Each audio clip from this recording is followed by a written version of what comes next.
High, শুভ দীপাবলি। আমি এই মাসের শেষের দিকটায় এই সময় কয়েকটা ম্যাগাজিন এবং কয়েকটা ছোট ছোট বই সংগ্রহ করেছি এবং এই শর্টসটার মধ্যে আমি একটা মিনি বুক হল তোমাদের সাথে শেয়ার করে নিই। প্রথমেই রয়েছে অবনীন্দ্রনাথ ঠাকুরের ক্লাসিক ক্ষীরের পুতুল। এটা আমার ছোটবেলার পরে আবার রিড করার ইচ্ছা ছিল। এটার কোনো কপি আমার কাছে এতদিন ছিল না, তো এটা কিনে এনেছি আনন্দ থেকে এবং এটা আমি এখনই শেষ করে ফেলেছি এক সিটিংয়ে। ভীষণ সুন্দর একটা লেখা, পরে আলোচনা হবে। এরপর রয়েছে 2016 সালে বেরোনো রাপ্পা রায় @fullstop.com। এইটা আমার মানে 2016 সালের পর আবার পড়া হবে প্রথম, এবং এইটা পার্টিকুলারলি সিলেক্ট করার পেছনে কারণ হলো যে এবছর শীতে রাপ্পা রায়ের স্ক্রিন অ্যাডাপ্টেশন হতে চলেছে। আমি ভীষণ এক্সাইটেড।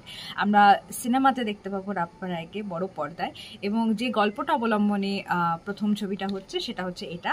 তো এটা আমি আবার রিড করে রিভিউ করতে চাই। আর রাপ্পা রায় আমার অল টাইম ফেভারিট একটা চরিত্র।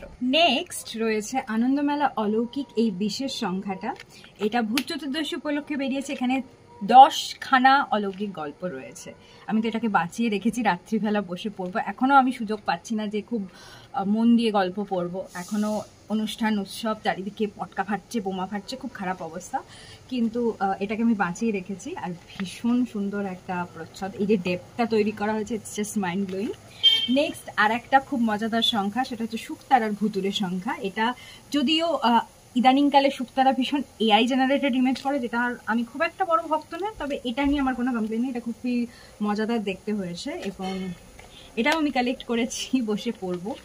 আর এখানেও খুব মজাদার মজাদার গল্প রয়েছে এবং শুকতারা দিনকে দিন অনেকটাই কালারফুল হয়ে যাচ্ছে। আগে পুরোটা সাদা কালো হতো।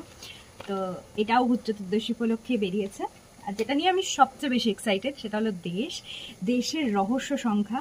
এইটা বেরিয়েছে এইবারে 17ই অক্টোবরের সংখ্যা এটা, এবং এখানেও রয়েছে 10খানা রহস্য গল্প, ডিটেকটিভ গল্প, ইনভেস্টিগেশনের গল্প, যেটা খুব কম বেরোয় দেশে খুব সিরিয়াস সাহিত্যিক লেখা বেরোয়। তো এটা একটা বলা যায় গিল্টি প্লেজার, যারা একটু সিরিয়াস লেখা পড়তে ভালোবাসে তাদের মতো মানুষদের জন্য।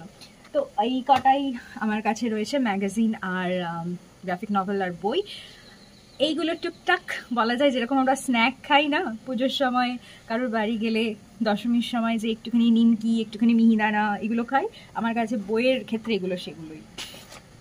তোমাদের দীপাবলি ভালো কাটুক, সুস্থ থাকো, ভালো থাকো, আবার দেখা হবে। এটা এই ভূত চতুর্দশী উপলক্ষেই হয়েছে।